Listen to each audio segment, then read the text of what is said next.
नाम की लड़की से उसका अफेयर रहा होगा, बाद में नहीं रहा होगा, रूरू के साथ उसने धोखा कर दिया होगा, तब उसको जीने का हक नहीं क्या इसके बाद? वो तो है ना।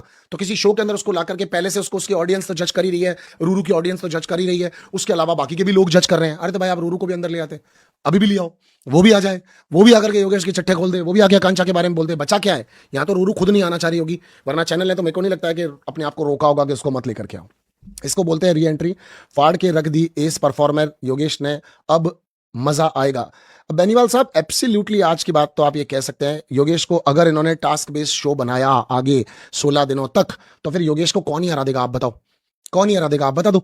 हर्षद से उम्मीद कर सकते हो आप, अगर करना चाहते हो तो श्रेया से कर सकते हो। अगर इन्होंने टास्क फिजिकली डिजाइन करने शुरू कर दिए तो मुझे तो नहीं लगता कि योगेश वगैरह इनको कोई हरा पाएगा। तो फिर तो गेम के अंदर आपको श्रेया दिखेगी, आकांक्षा दिखेगी, योगेश दिखेगा, हर्षद दिख सकता है, यही लोग आपको 4 जने दिखेंगे। आज ही आप देख लो कि राम सर को तो एक कुर्सी बिठा करके आंखों से आंखों में आंखों के सवालों को पूछ करके कैसा लगा तुमको, यही किया गया ना, राइट? तो फिर वो तो बहुत क्लियर हो जाएगा। अब ये लोग करते हैं तो बहुत अच्छी बात है, नहीं करते हैं तो अपॉन द चैनल मैं तो एक रिव्यू करके और छोड़ दूंगा चीज को। बट मेरा पॉइंट ऑफ व्यू यही है आपसे कि जिस तरह से मैं शोज को देख रहा हूं, तो इंटरटेनिंग पॉइंट ऑफ व्यू से अगर मैं देखता हूं तो Shreya and Shilpa ji, you guys rock.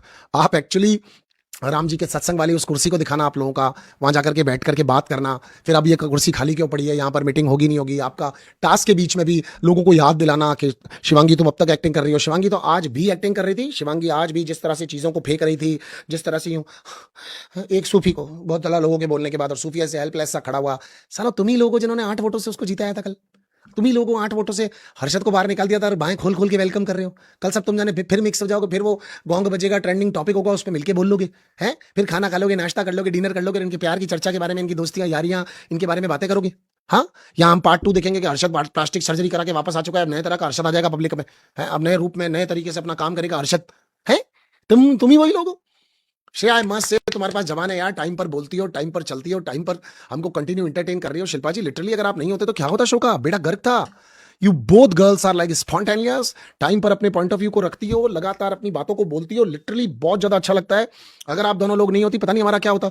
आकांक्षा तुमने तो आज फाड़ के रख दिया यार। आप सोचो वो आकांक्षा चौधरी आज जिस तरह से बोली, उसने अपूर्वा बड़ा माउथ रिबेल किड, जिस तरह से वो उसके ऊपर अटैक करने की कोशिश कर रही है यार, ये आकांक्षा तो पागल है। आकांक्षा पागल वागल नहीं है, आकांक्षा को चैनल ने पागल बनाने की कोशिश की है।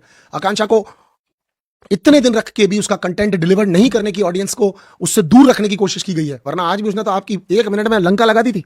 कमजोर नहीं है वो लड़की, लेकिन अगर दोगे ही नहीं, टॉपिक ही नहीं होगा, कंटेंट ही नहीं होगा, उसका कोई प्लॉट ही नहीं होगा, या काट ही दोगे उसके कंटेंट को, तो फिर वो लड़की कर ही क्या सकती है। अब योगेश आया, देखो कल से क्या होता है। हो सकता है ये लोग आपका हुक्का पानी बंद कर देंगे, ये लोग अपने के ऊपर आए तो। Manu sir please bring your